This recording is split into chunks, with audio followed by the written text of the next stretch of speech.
Bonjour à tous, et voilà, quatrième épisode de Randonne avec ton chien. Aujourd'hui on reste à la maison, il fait beaucoup trop chaud pour partir en randonnée, donc je vous prépare un petit épisode sympa sur le matériel du chien et le matériel du randonneur. A tout de suite.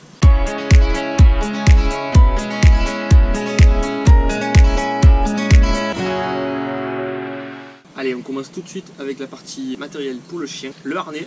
Alors, choisissez bien un harnais de canicross adapté pour de la traction. C'est très important pour que le chien ne se fasse pas mal.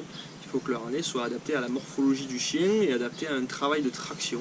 Donc voilà, ce type de harnais, le 0DC short qu'on a acheté pour Joy est a priori bien adapté puisqu'on n'a pas eu de soucis pour le moment. On l'a choisi en taille XL, je dis ça pour les gens qui ont des bergers allemands en taille adulte, a priori ça fonctionne assez bien. Néanmoins, il y a sûrement d'autres modèles qu'on ne connaît pas et qui sont aussi très très bien. Je vous invite à nous partager avec nous en commentaire votre expérience. Si vous avez des harnais pour tel ou tel type de chien, n'hésitez pas à nous le dire. Ça va permettre à d'autres personnes de savoir sur quel harnais se pencher quand ils vont démarrer l'activité. Allez, deuxième point pour la liaison entre le maître et son chien, la ligne de trait. Donc j'ai choisi une ligne de trait Morin qui a la particularité d'avoir une petite poignée au niveau de l'accroche au harnais du chien, ce qui est pratique quand on veut tenir le chien assez proche de soi. Après, comme toutes les lignes de trait en canicross, il y a une ligne extensible, donc ça c'est vraiment très sympa puisque ça permet d'amortir les chocs entre le chien et le maître.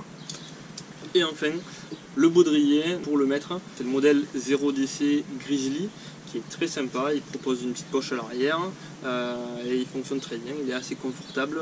Allez, encore un autre objet, la gourde pour le chien, genre de petite gourde qu'on retrouve dans tous les magasins maintenant, qui n'est pas très chère et qui est bien pratique puisqu'elle permet de faire boire son chien un petit peu comme dans une gamelle sans prendre trop de place, et puis elle est assez légère.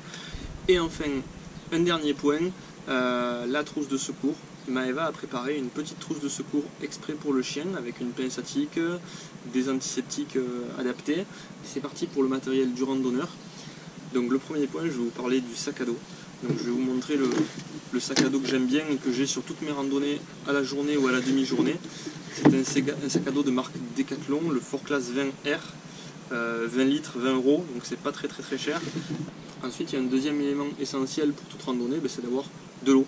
Donc il y a deux possibilités, ou bien vous utilisez une poche à eau, ou bien vous utilisez une gourde. Il y a des gens qui préfèrent la poche à eau qui est plus pratique, qui permet de s'hydrater en permanence presque, puisqu'on a le tuyau qui vient sur la bretelle, et qu'en marchant on peut boire à petite gorgée, ce qui est vraiment l'idéal je pense pour l'hydratation.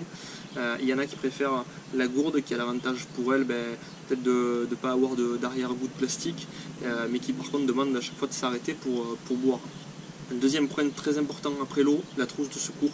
Moi, je pars jamais sans trousse de secours en randonnée.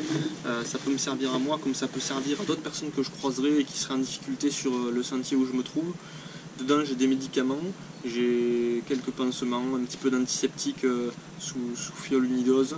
Voilà, des petites choses comme ça qui peuvent être pratiques et qui peuvent dépanner quand on est loin de la route. Le téléphone portable, c'est lui qui va nous permettre d'appeler les secours si on est en difficulté en randonnée. Donc il ne faut pas l'oublier, il faut qu'il soit chargé avant de partir bien sûr. Pensez toujours à prendre avec vous du matériel de navigation. Si vous avez un GPS, prenez un GPS. Aujourd'hui il y a des applications sur smartphone qui permettent de se guider avec des cartes qu'on va télécharger hors ligne. C'est-à-dire que vous allez les télécharger à la maison et vous allez pouvoir consulter la carte même lorsque votre téléphone ne capte pas. La puce GPS dans le téléphone elle fonctionne tout le temps, même si vous n'avez pas de réseau cellulaire, donc profitez-en, c'est quand même bien utile pour se repérer. Il y a notamment une application que j'utilise qui s'appelle maps.me. Vous pouvez dessus télécharger des cartes topographiques au préalable et ensuite retrouver votre chemin comme ça quand vous êtes en randonnée. Sinon, tout simplement, acheter une carte papier, ça vaut pas très cher et c'est bien utile, et puis en plus ça fait des jolis souvenirs. Allez, le dernier point de cette vidéo, les vêtements. Là on est en plein été, donc je vous dirais qu'il ne faut pas partir sans une casquette, un chapeau, de la crème solaire Andy 50 et puis des lunettes de soleil, ça c'est logique.